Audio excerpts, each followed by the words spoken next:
Hello दोस्तों, जय हिंद। आपका स्वागत है अपने यूट्यूब चैनल जिज्ञासा पॉइंट में। तो आज हम इस वीडियो में क्लास 10 के हिंदी के काव्य में रसखान जी द्वारा रचित सवैयों के बारे में पढ़ेंगे। सबसे पहले जान लेते हैं कि सवैया है क्या। सवैया यह एक वर्णिक छंद है। इसके प्रत्येक चरण में 22 से 26 तक वर्ण होते हैं। ये रसखान जी का जो सवैया है, यह सवैया रसखान जी द्वारा रचित प्रसिद्ध पुस्तक सुजान रसखान से लिया गया है। तो चलिए बिना समय गंवाते हुए हम रसखान जी द्वारा रचित सवैये के पदों को पढ़ते हैं और उसके बारे में जानेंगे। तो सबसे पहले पद देखते हैं। तो सवैये का पहला पद,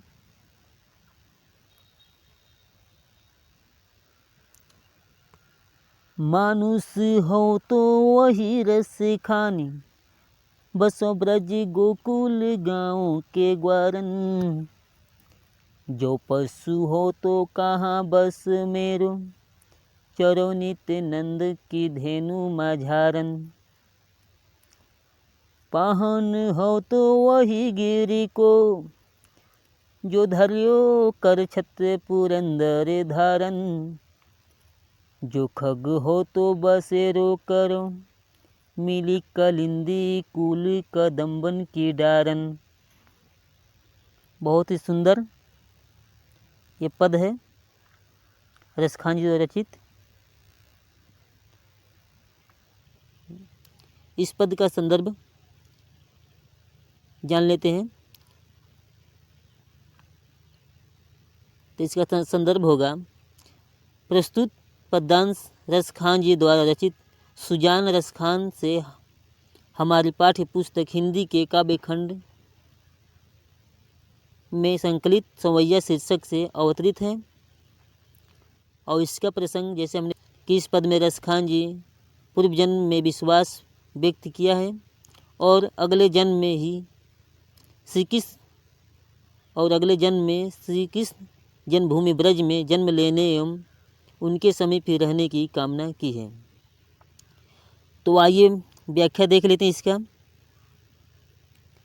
तो व्याख्या होगा कि मानुष हो तो वही रस खानी, बसो ब्रज गोकुल गांव के ग्वारन। तो रसखान जी कहते हैं कि हे भगवान, मैं मृत्यु के बाद अगले जन्म में यदि मनुष्य के रूप में जन्म प्राप्त करता हूँ तो मेरी इच्छा है कि मैं ब्रज भूमि में गोकुल के गांव के मध्य निवास करूं। आगे कहते हैं कि जो पशु हो तो कहाँ बस मेरो, चरो नित नंद की धेनु माझारन। इसमें कहते हैं कि अगर मैं पशु योनि में जन्म ग्रहण करूं जिसमें मेरा कोई वश नहीं है, फिर भी मेरी इच्छा है मैं नंद जी की गायों के बीच विचरण करूं।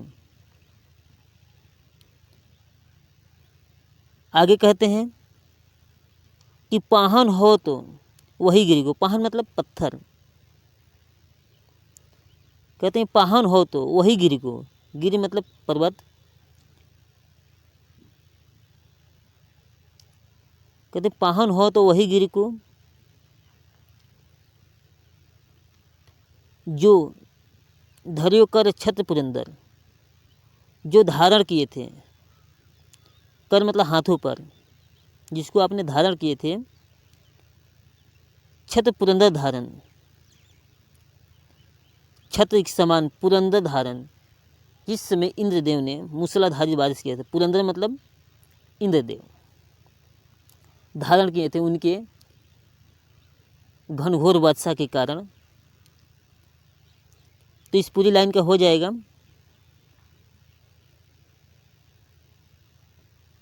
कि यदि मैं अगले जन्म में पत्थर ही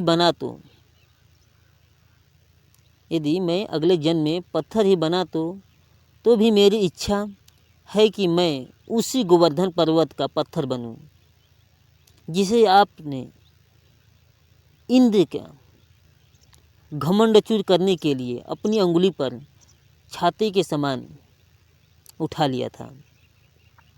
तो इस पूरी लाइन की ये होगी व्याख्या। अब उसके बाद अगले लाइन कहते, जो खग हो तो बसेरो करो, मिली कलिंदी कूल कदम्बन की डारन। जो खग मतलब पक्षी, अगर मैं खग अगर पक्षी हूँ तो मेरा बसेरा करना है, मुझे बसेरा करना है।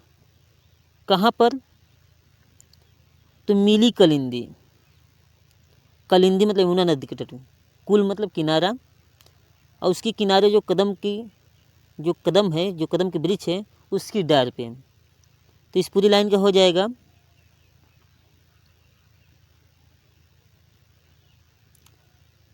इस पूरी लाइन का व्याख्या होगी,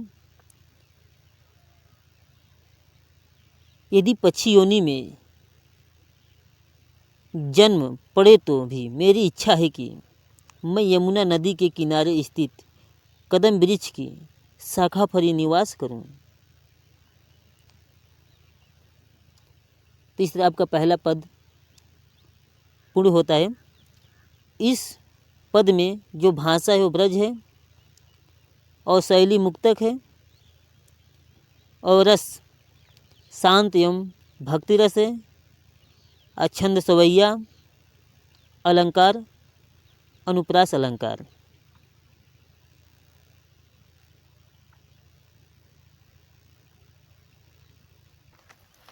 दूसरे पद की ओर,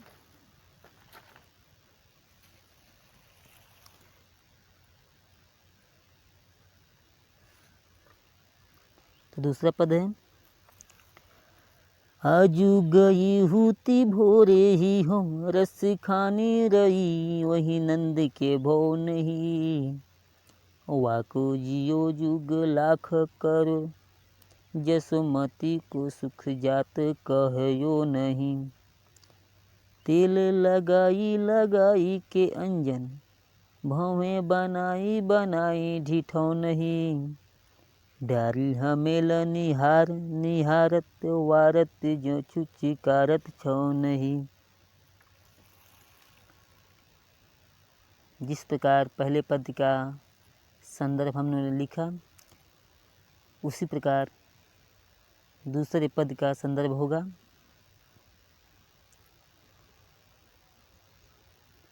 प्रसंग केवल बदलेगा, तो इस दूसरे वाले पद में प्रसंग होगा। इस पद में श्री कृष्ण के प्रति यशोदा का वात्सल्य भाव का चित्रण किया गया है। इसमें एक गोपी दूसरे गोपी से उनकी सुंदरता के बारे में वर्णन करती है,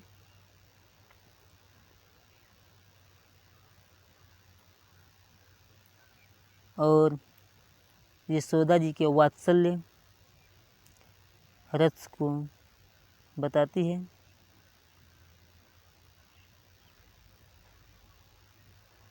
दूसरे पद के पहले चरण को, आजू गई होती भोर ही हो, रस खानी रई वही नंद के भव नहीं। इस पहले चरण में है कि एक गोपी दूसरी गोपी से कहती है कि हे सखी, आज प्रातः काल के समय श्री कृष्ण के प्रेम में मग्न हुई मैं नंद जी के घर गई थी।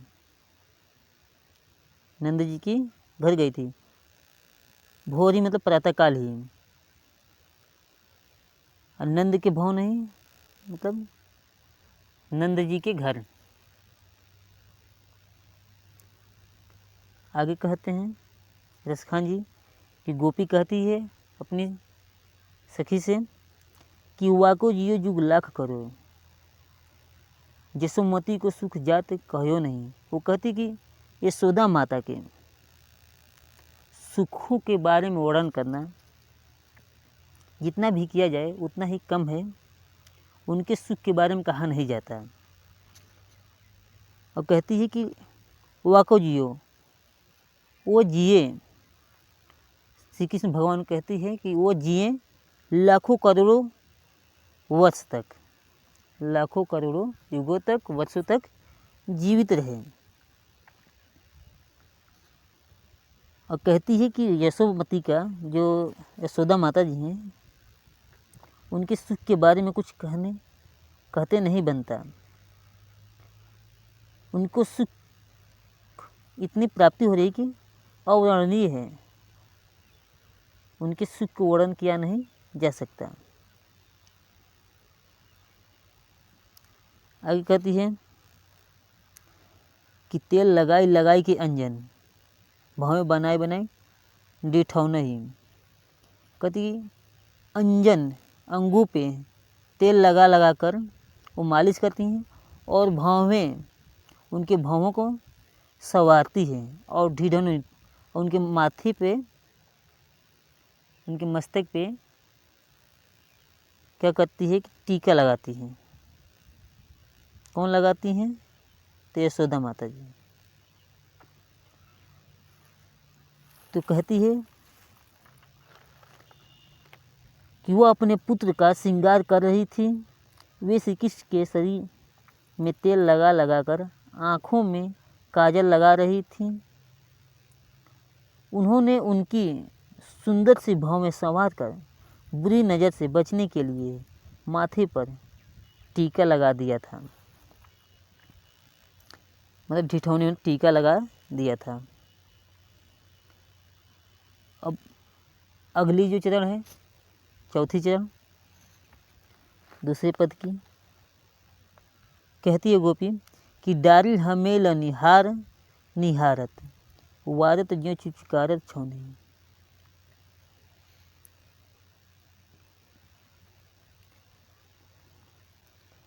कहती है गोपी कि हे सखी, डारिल हमेल निहार, कि उनके गले में सोने का हार डालकर, डारिल हमेलनी हार, सोने का हार उनके गले में डालकर और एकाग्रता से निहारत, वो देख रही हैं, उनके रूप को देख रही हैं।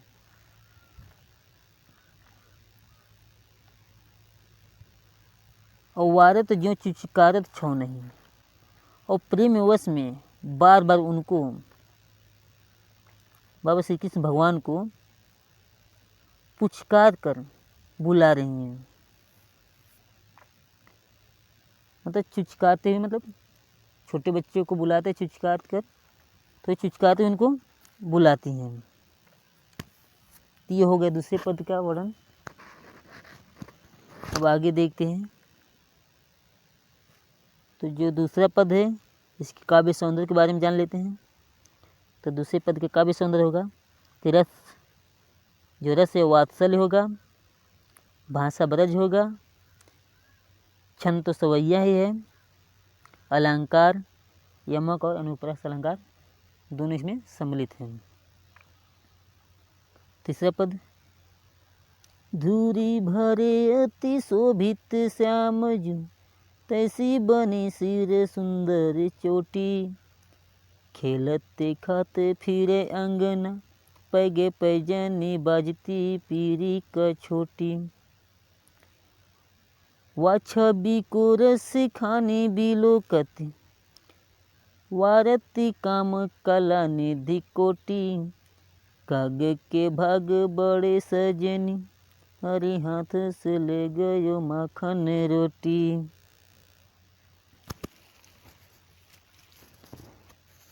यह आपका तीसरा पद संदर्भ तो पूर्वत ही रहेगा, केवल प्रसंग इसका हो जाएगा।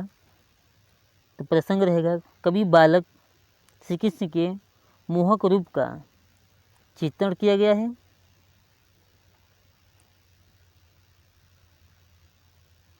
श्री कृष्ण के सौंदर्य को देखकर एक गोपी अपनी सखी से उनके सौंदर्य का वर्णन करती है। तो इसका हो गया प्रसंग। अब व्याख्या देख लेते हैं। कहती धूरी भरे अति शोभित श्याम जी, तैसी बनी सिर सुंदर चोटी।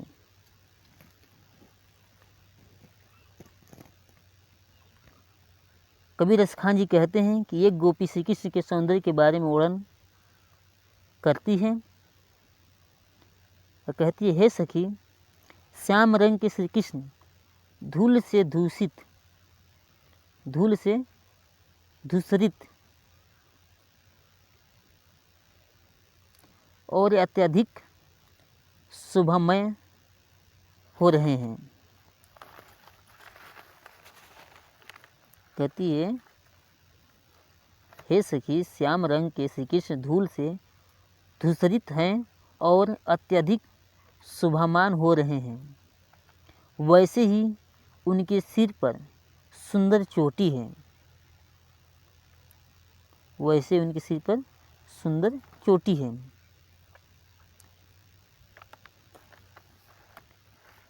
दूसरे चरण में देखते हैं कि खेलत खात फिरे अंगना, पग पैजनी बाजती पीरी कछोटी। पीरी मतलब पीला धोती। पग पैजनी पैरों में जो उनके पायल बंधे हैं घुंघरू से सुशोभित।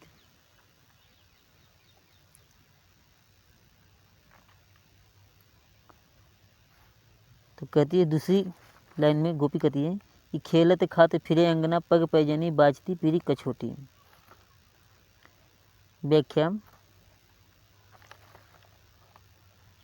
कि वह खेलते और खाते हुए अपने घर के आंगन में विचरण कर रहे हैं। उनके पैर में पायल बज रही है और वह पीले रंग के छोटी से धोती पहने हुए हैं। आगे कहती कि बा छवि को रस खानी बिलोकत, वारत काम कला निधि कोटि। रसखान जी कहते हैं कि गोपी कहती है कि उनके सौंदर्य को देखकर बिलोकत मतलब देखना, छवि को, उनके सुंदरता को देखकर कामदेव भी उन पर अपनी कोटि कोटि कलाओं को न्यौछावर करता है। जो कामदेव हैं, ये कामदेव अपनी कलाओं को, अपनी सुंदरताओं को उन पर न्यौछावर करते हैं।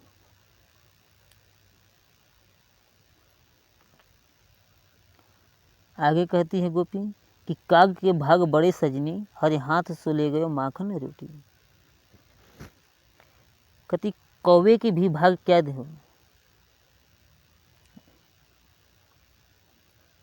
गोपी कहती है कि हे सखी, उस कौवे के भाग का क्या कहना जो श्री कृष्ण के हाथ से माखन और रोटी छीन कर ले गया।